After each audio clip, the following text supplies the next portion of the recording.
YouTube, this is another video of mine, and it's today going to be about how nerd culture has affected society. Okay, let me break it down for you. What do you guys think a nerd is, in your opinion? Do you think it's somebody that gets top grades? Do you think it's somebody that's obsessed with a certain subject? Or do you think it's a socially awkward person who just goes on the computer and looks at naked ladies? In my opinion, a nerd is someone who's very passionate about a subject. I mean, as many of you know, many of you might not know, I'm passionate about cartoons. In particular, the 1990s cartoon, Ed, Edd and Eddy. But if you look at that cartoon from today's perspective, you see how the character Double D is portrayed as being a nerd.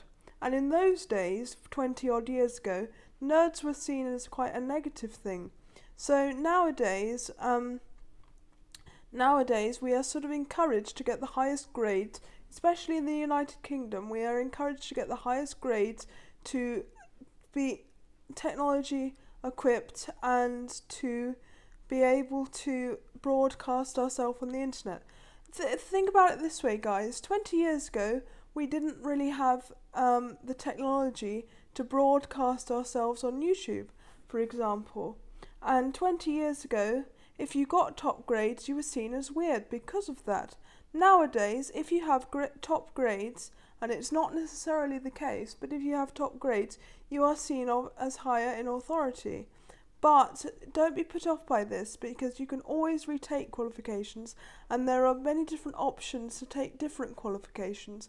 They don't have to be GCSE. They can be entry level. They can be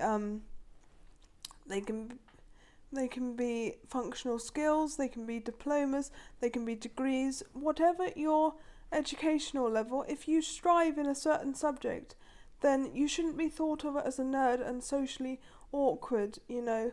And when I look at these 90s cartoons, I won't say the name in case I get shot, but when I look at these 90s cartoons, these characters were often male. They often had silly voices, either had big glasses or silly hats. And nowadays we are kind of encouraged to be nerds because they are thought of as the high achievers. So what do you think about nerd culture? Okay, bye bye.